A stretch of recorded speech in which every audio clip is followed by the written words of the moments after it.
તો અમદાવાદમાં દારૂબંધીના કાયદા વચ્ચે મોડી રાત્રે એક ફાર્મ હાઉસમાં હાઈ પ્રોફાઇલ રેવ પાર્ટી ચાલતી હોવાનું બહાર આવ્યું છે.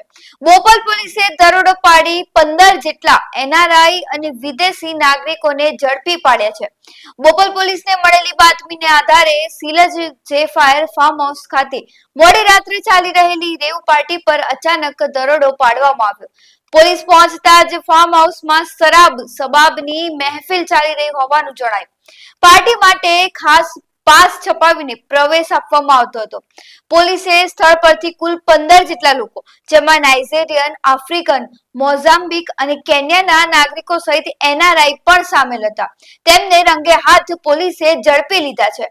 દારૂબંધીના રાજ્યમાં આ પ્રકારની હાઈ પ્રોફાઇલ પાર્ટી પ્રકાશમાં આવતા તંત્રમાં ચકચાર મચી ગઈ છે. પોલીસે તમામને કાયદેસરની અટકાયત કરી આગળની કાર્યવાહી શરૂ કરી છે. એ જુદી જુદી ટીમો એને અમારા બાતમીદાર અમારા ટીમના જે સભ્યો જે છે એ ઇવેન્ટના પાસ જે લઈને આ ઇવેન્ટમાં એન્ટર કર્યા હતા અને ઇવેન્ટમાં જે વસ્તુ ચાલતી હતી તમામ વસ્તુની માહિતીને આધારે જે અમે એક આ રેડ પાડવામાં આવી હતી. આ રેડમાં ટોટલ 20 લોકોની અટકાયત કરવામાં આવી છે. એ 20 લોકોમાં મેજોરિટી જે છે આફ્રિકન નેશનલ્સ છે, જેમાં સૌથી વધારે કેન્યાના લોકો છે. અને તમામ લોકો જે અહીંયા જુદી જુદી યુનિવર્સિટીઝમાં ભણતા હતા અને અમદાવાદના જુદા જુદા વિસ્તારોમાં રહેતા હતા. ઓર જે એને સાથે સાથે આજે પાર્ટીના આયોજનમાં જે લોકો તમામ લોકો જે હતા એ તમામની પણ ધરપકડ કરવામાં આવી છે. જે ફાર્મ હાઉસના જે ઓનર છે મિલન પટેલ, એની પણ ધરપકડ કરવામાં આવી છે. ઓર આજે કાવતરૂમાં જે લોકો સામેલ હતા એ તમામને પણ અટક કરવામાં આવી છે. એ જે દારૂની સપ્લાય કરનાર બે લોકો અનંત રાજેન્દ્ર કપિલ અને આશીષ કાંતિલાલ જાડેજા, એ બંને મોટેરા વિસ્તારના છે, એની પણ ધરપકડ કરવામાં આવી છે.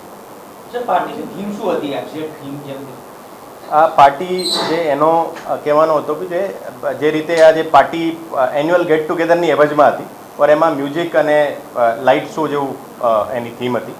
અને સાથે સાથે પછી પાછળથી જાણવા મળ્યું છે કે એમાં દારૂ પણ સારું કરવામાં આવશે. સર, પાર્ટી કેટલા વાગ્યા સુધી ચાલી હતી અને કેટલા વાગે રેડ થઈ? રેડ અમારી ઘણી લાંબી ચાલી હતી. લગભગ અમે 11 વાગ્યાથી લઈને સવાર 4-5 વાગ્યા સુધી અમારી રેડ ચાલી હતી.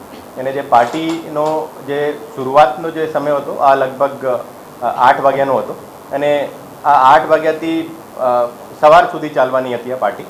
ઓર આ દરમિયાન અમારી જુદી જુદી ટીમો એના ઉપર રેડ કરવામાં આવી છે. અમારી ટીમ ખરેખર એમનો જે પાસ હતો આ પાસની ખરીદી કરીને ત્યાં પહોંચી હતી. આ પાસ એક વોટ્સઅપ ગ્રુપને મારફતે, એનો એક ક્લોઝ ગ્રુપ હતો, એ ક્લોઝ ગ્રુપના મારફતે વેચવામાં આવ્યો હતો. એ પાસ અમારી ટીમ ત્યાં ખરીદી કરીને જે ત્યાં આ પાર્ટીને અટેન્ડીને રીતે ત્યાં ગયા હતા અને પછી આ આધારે આ રેડ કરવામાં આવી.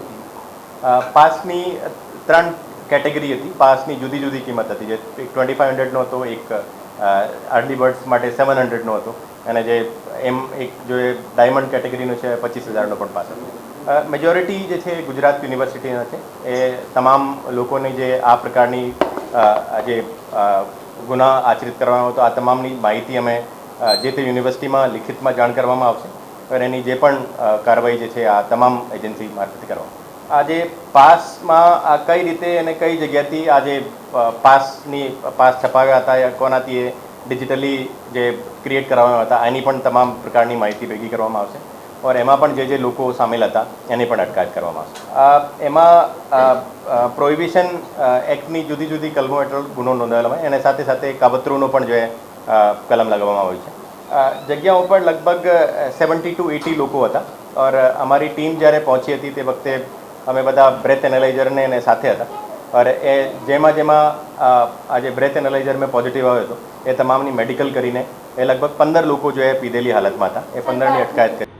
ગુજરાતમાં એક તરફ દિવાળીના પાવન પર્વોની ચાલી રહ્યા છે અને એ પાવન પર્વમાં આપણે સૌ સંકલ્પ લેતા હોઈએ છીએ કે આપણું ગુજરાત અને ગુજરાતીઓ સહિત દેશવાસીઓનું ભલું થાય.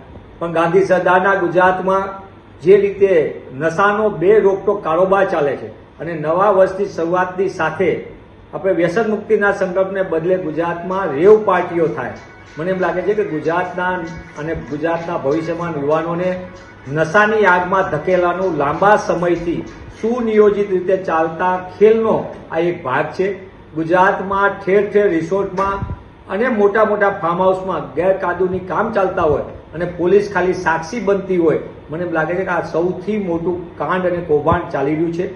ગુજરાતમાં અગાઉ પણ અમદાવાદ જિલ્લાની અંદર એક લાલ ડાયરી પકડાણી હતી, જેમાં ડાર્ક વેબથી અનેક મહાનુભાવ, અનેક અધિકારીઓના, ઉચ્ચ અધિકારીઓના, માલેતુજાના બેટા બેટીઓના નામો હતા.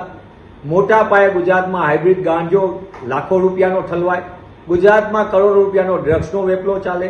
જે ગુજરાત શ્વેત ક્રાંતિથી ઓળખાય દૂધના ટેન્કરથી, એની બદલે દારૂના ટેન્કરોની હેરફેર બે રોકટોક ચાલે.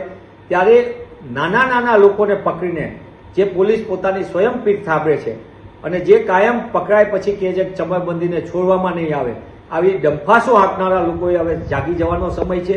હું ભૂપેન્દ્ર પટેલની સરકારને પૂછવા માંગુ છું કે તમે ગાંધી સરદારના ગુજરાતમાં આ નશાના વેપલાને રોકવામાં નાકામ રહ્યા છો, ક્યારે તમે જાગશો ને ક્યારે તમારું તંત્ર પગલાં લેશે?